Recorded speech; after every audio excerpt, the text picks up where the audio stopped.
इस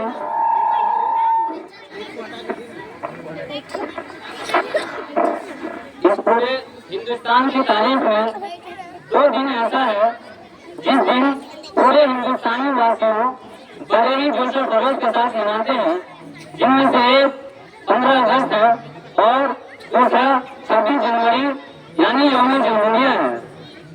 यौम जमहूरिया ये वो दिन है जिस दिन हमारा ये मुल्क यानी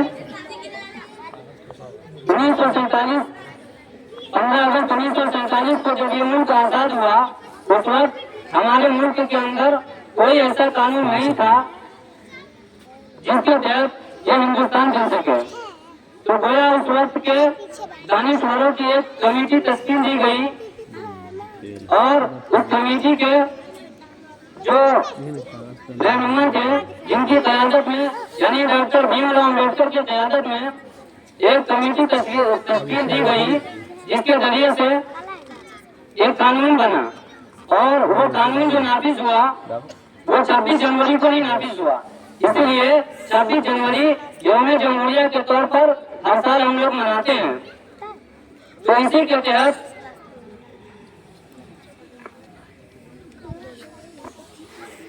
यौम जमहूरिया के मुतालिक यानी इनके तफसील से गुफ्तगू करने के लिए मैं हज़रत मौलाना लियाकत हुसैन साहब कासमी, नाज़िम उर्वानी, इदारा शुक्र बनात और डायरेक्टर हज़रत आशा अकेडमी को बहुत ही अगवा इख्तियार के साथ हज़रत वाला से गुजारिश करते हैं कि हज़रत वाला आए और यौम जमहूरिया के इस मुतबर्रक मौके पर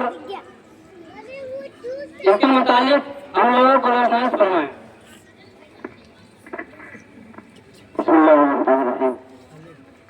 अजीज बच्चियों और आए हुए मेहमानाने किराम, अल्लाह का फजल है कि अल्लाह पाक ने हमें एक मौका, एक पर्व, एक त्योहार के मौके से जमा फरमाया है।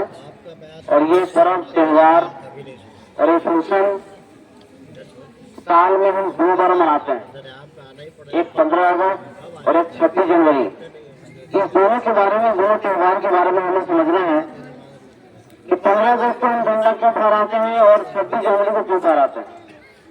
किसी एक दिन तो काम हुआ होगा तो उसको समझना है कि 15 अगस्त को हमारा भारत, हमारा देश आजाद हुआ, स्वतंत्र हुआ।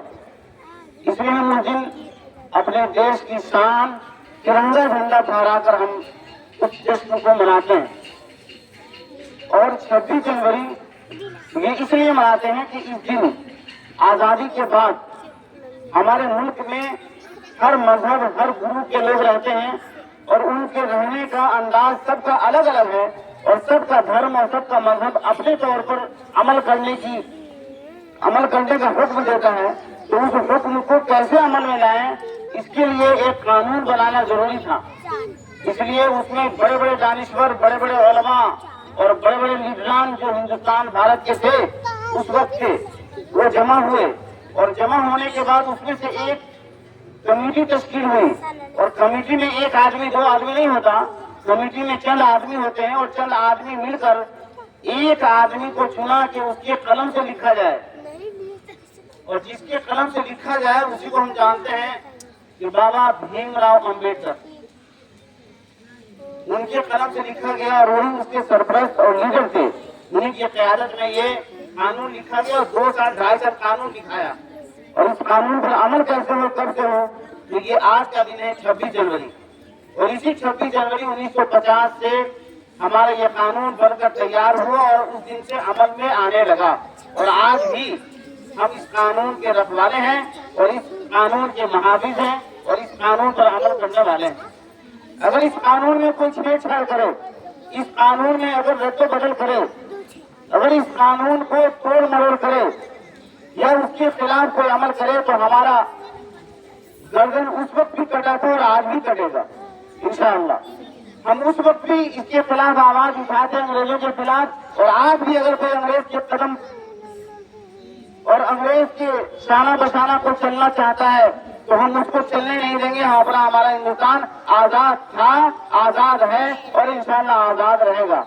अल्हम्दुलिल्लाह रब्बिल आलमीन।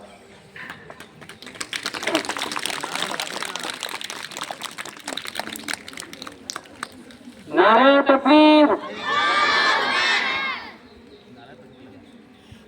26 जनवरी, 26 जनवरी, खालसा अकेडमी, खालसा अकेडमी, मौलाना कासिम नानोतवी, मौलाना कासिम नानोतवी, मौलाना हुसैन अहमद मदनी, मौलाना हुसैन अहमद मदनी, पंडित जवाहरलाल नेहरू, पंडित जवाहरलाल नेहरू, टीपू सुल्तान, टीपू सुल्तान, मौलाना कासिम नानोतवी, 26 जनवरी, हजरत आयशा अकेडमी, इदारा अशरफुल बनात, मौलाना लियाकत हुसैन कासमी, 26 जनवरी,